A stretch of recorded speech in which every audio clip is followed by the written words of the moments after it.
Honorable Speaker Say, Honorable Prime Minister, Honorable Attorney General and Minister of Economy, Honorable members of this Parliament, respected fellow Fijians watching live on the Fijian government Facebook page and other media outlets. It is my honor and privilege to stand in this August House and deliver my supportive response to 2020-2021 Fijian National Budget. However, Honorable Speaker Say, before I do that, allow me to take a moment to thank the Almighty God for His interminable blessings to our beloved nation. To free us from the grips of COVID-19, which is turned out to be one of the deadliest pandemics at the global level. And having said that, I wish to admirably salute our Honorable Prime Minister for stewarding this nation in these trying times with great passion, commitment and enthusiasm. Mr. Speaker Say, I would like to declare my full support for 2020-21 Fijian National Budget. The Attorney General and Minister of Economy, Honorable Ayaz Said Kayu, should be commended for announcing a scintillating national budget which turned our worries into comfort and increased the level of optimism and hope around the country. The Minister of Economy and his vibrant team for developing a budget which is undoubtedly the best in these current circumstances. It has left many critics and financial commentators flat-footed in terms of what the budget has offered for all Fijians. The economy team was on the ground from day one, talking to Fijians and determining what they needed before putting it into the budget. And this is very important exercise because it gave the Fiji First government a clear picture of the situation and allowed us to make proper allocations of resources. Also, not forgetting the commitment of other ministers, members of the government, and each and every Fijian who has risen above the occasion to battle this virus and its impact. Had we failed to act promptly, we would add another story, a sad story about Fiji, just like some big renowned powerhouse nations in this world, which are currently struggling to find their footing in terms of COVID-19 pandemic. And I'm sure the lessons learned through this impacts of the COVID-19 have now made every Fijian even stronger than what we used to be. While many said that they never expected such a bold budget, I am saying, Honorable Speaker Say, that it is not a surprise budget that I am saying, because the Bainimarama and the Fiji First government is very competent in turning things around. We have done it with many government, statutory and private institutions around the country that has suffered heavily before us. We did it again after T.C. Winston wreaked havoc across our beautiful country. We always come through when the welfare of our people is concerned. Mr. Speaker Say, I would like to highlight some concerning behavior by the other side of the House and many unelected failed politicians before the budget announcement. The opposition from the very beginning put themselves before the safety of the well-being of the Fijians. Not once did I hear a single idea or a good suggestion from the other side. From day one, they began the political take, blaming everything on us while we worked very hard for the benefit of the Fijians. The opposition was so desperate that they even threw signs out of the window and tried to scare the people of Serua that the trade winds would put them at risk of COVID-19.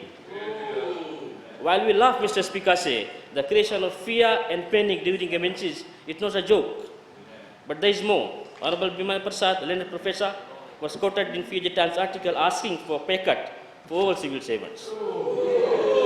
When he was called out,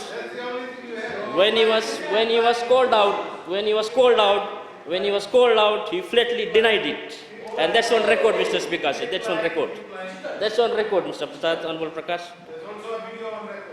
But on the same request by made on the NFP website, and it was shared for the world to see. Samnathan Urumbe was another politician who called for the civil servants' pay to be cut, and we know better.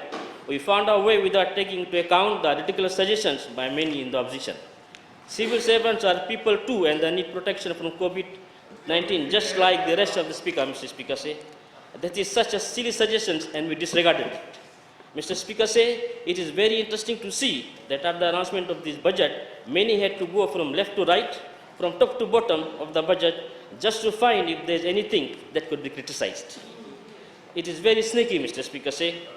They know that COVID-19 has placed us in hard times, and instead of help, they try to make the people of Fiji worried.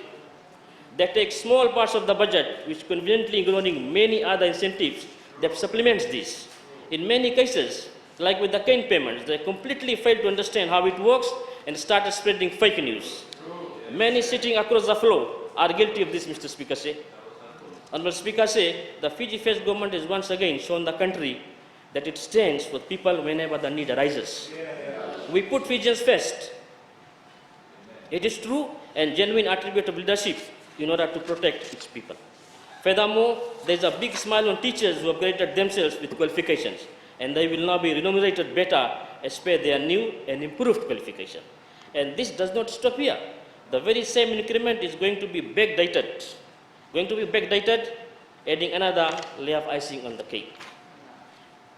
As we said before, and would like to say once again, the Fiji First government shall continue to strive through various means to improve the quality of teachers, and to remunerate teachers who have upgraded themselves is the only way for them. Mr. Speaker said yesterday, Honorable Temu Mukepa made a lot of inaccurate claims. She had completely missed the point, and she established that she was misleading the parliament with false figures and claiming that students are somehow being defrauded. As a former minister of education, she should be knowing better. Or maybe she doesn't know better because she couldn't provide free education to all Fijians during her time. Maybe this is why she failed in her time as a minister.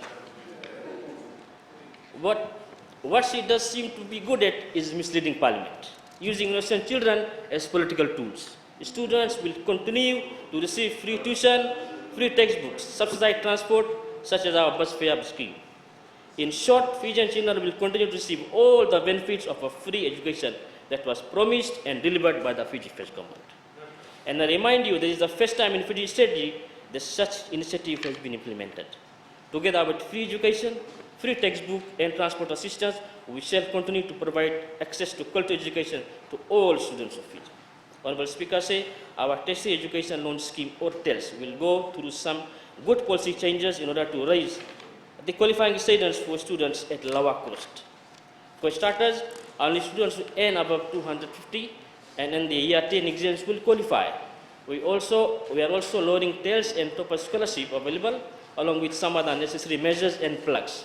However, this shall have no impact on those who are still paying. Furthermore, to ensure that the government supports is strengthened in this trying time, the repayments will remain suspended until the end of 2021. Mr. Speaker say, throughout the pandemic, the Fijian government has kept Fijians well informed. Through the Fijian government Facebook page and other social media says, we have ensured that hundreds of thousands of Fijians are aware of what is going around them. From health tips to curfew times, never before have Fijians been able to access and engage with their government. Globally, the top organizations have already begun to shift away from using third-party sources to tell their stories or circulate information. While the Fijian government page supplemented by the ministry pages, we are able to disseminate a wide range of information across the entire Fijian audience.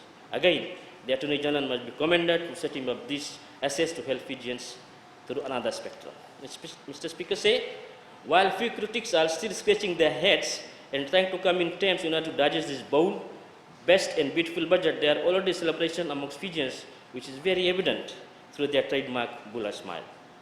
If any one of us is set amongst the ordinary Fijians, after the announcement of the national budget, you will impartially know what I am talking about. Mr. Speaker says, why the opposition and their mouthpiece Fiji Times are panicking? They do not want the Fijian people to be happy, especially if the source of their happiness is the government they voted for. It is simple trick really.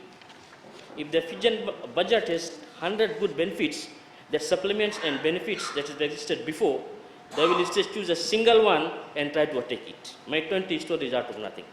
Then never say that free education, subsidized electricity and water are providing much relief to the Fijians. Instead, you will see poorly researched attacks and naysaying. Mr. Speaker say, you would think that having failed with this tragedy that lies into elections, oppositions and its partners would try to change things up. What's worse is the denial when they are called out. Everybody already knows the opposition and its partners are about. Denying it makes it sad instead of funny, Mr. Speaker say. Mr. Speaker say, despite long-awaited and poorly researched attacks that we have had on the budget, we would have known and require reductions. The Fiji First government will continue working hard for our people and for all Fijian people. Therefore, before retiring to my seat, Honorable Speaker say, I wish to put this on record that I duly support this budget, which was delivered on 17th of July 2020 by Minister of Economy, Honorable Yasir Kuyun. The budget is the best way to revamp the Fijian economy after COVID-19 impact. And I congratulate the Minister of Economy for this fine piece of work. Order. That was a good call. With this, I wish everyone in the respected House a healthy deliberation on this 2021 national budget. May God bless Fiji and every Fijian. Thank you.